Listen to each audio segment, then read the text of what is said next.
DPS 훈련에서 솔프를 빼먹을 수 없는데요. 스위밍과 골프의 합성어로 점수가 낮을수록 잘함을 의미를 합니다. 그렇다면 세계적인 선수들의 솔프는 어떻게 될까요?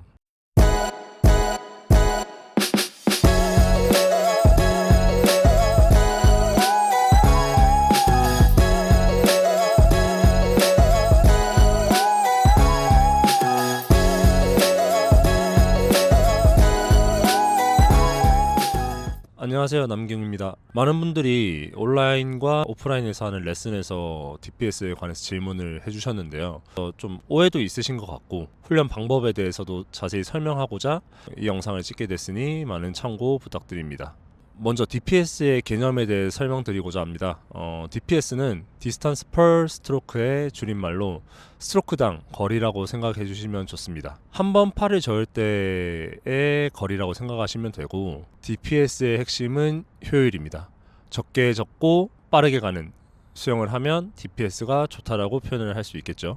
그렇다면 DPS는 어떻게 알 수 있을까요? 가장 간단한 방법으로는 편하게 수영하면서 스트로크 숫자를 세보는 겁니다. 25m든 50m든 그 기준을 삼아서 편하게 수영하면서 한 팔당 한 개로 쳐서 양팔이면 두 개, 그렇게 숫자를 세서 자유형 스트로크 숫자를 세보면 좋고, 저병은 양팔에 한 개, 평형도 양팔에 한 개, 폐형은 자유형과 동일하게 한 팔에 한 개로 숫자를 세주시면 좋습니다. DPS에 대한 오해가 있는데요. DPS 같은 경우는 마냥 적게 저으면 좋은 거다, 그런 오해가 좀 있습니다. 그래서 가장 많이 받은 질문은 돌핀킥을 많이 차도 괜찮나요? 아니면 2비트를 찰까요? 6비트를 찰까요? 라는 질문을 많이 해주시는데, 본질적인 내용은 스트로크의 효율성에 대한 문제이기 때문에 2비트를 차든 6비트를 차든 둘 다 해보면 좋다. 천천히 할 때와 빨리 할 때의 스트로크 개수가 모두 필요하다.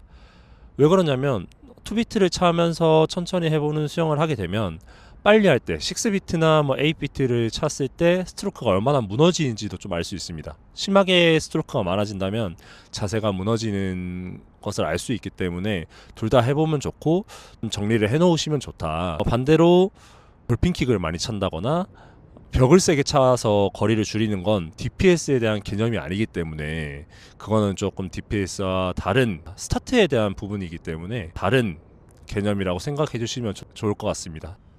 그렇다면 DPS 훈련을 어떻게 할 수 있을까요? 가장 간단하게는 천천히 수영하면서 이제 스트로크를 하나씩 줄여가는 연습을 해보시면 좋고, 일반적인 수영을 하면서 스트로크를 하나씩 줄여가는 연습을 하시면 좋습니다. 근데 어떤 게 더 어렵냐고 하면 빠르게 수영하면서 스트로크 줄이는 게 제일 어렵습니다. 빠르게 수영할 때의 자세를 유지를 하면서 스트로크의 효율성을 높여야 되는 부분이라서 사실 그 부분에 대해서는 좀 많은 노력이 필요하다.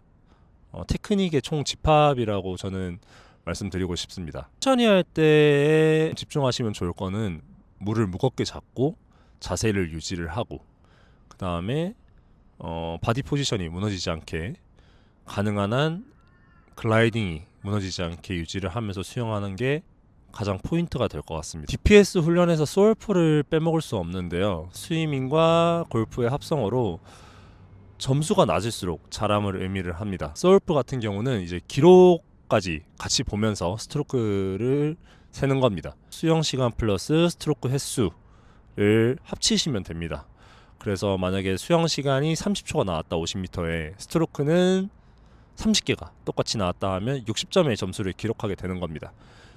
만약에 스트로크가 더 적다고 하면 낮은 점수를 기록하게 되는 것이고, 더 낮은 점수를 기록한다면 잘했다 라고 볼 수 있겠죠. 그렇다면 세계적인 선수들의 솔프는 어떻게 될까요? 시엘로 선수는 20초 9일에 33개의 스트로크가 나오고, 맥어보이 선수 같은 경우는 21초 25에 36개의 스트로크가 나왔습니다. 드레셀 선수는 21초 04에 33개.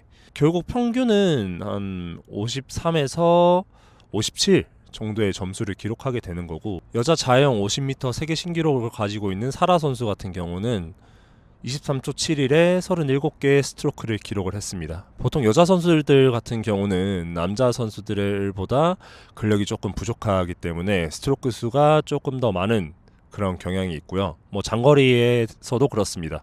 그러면 자영 1500m의 순양 선수는 27개로 1500m를 평균적으로 다니고, 레데키 선수 같은 경우는 41개로 1500m를 계속 꾸준히 다니는 그런 경향이 있습니다. 레이스 페이스에서 뭐 자영 50m 선수도 그렇고 1500m 선수도 그렇고 어나더 레벨이기 때문에 그 정도 스트로크를 유지하는 건 어마어마한 스트로크 효율성을 가지고 있다는 얘기가 될 겁니다. 만약에 이 선수들이 편하게 수영을 한다고 하면 정말 적은 숫자의 스트로크가 나올 거고, 레슨을 하다 보면 DPS 스트로크가 안 줄여진다라고 말씀을 많이들 하시는데, 아까 전에 말씀드린 것처럼 DPS 자체가 정말 어려운 것이 맞습니다.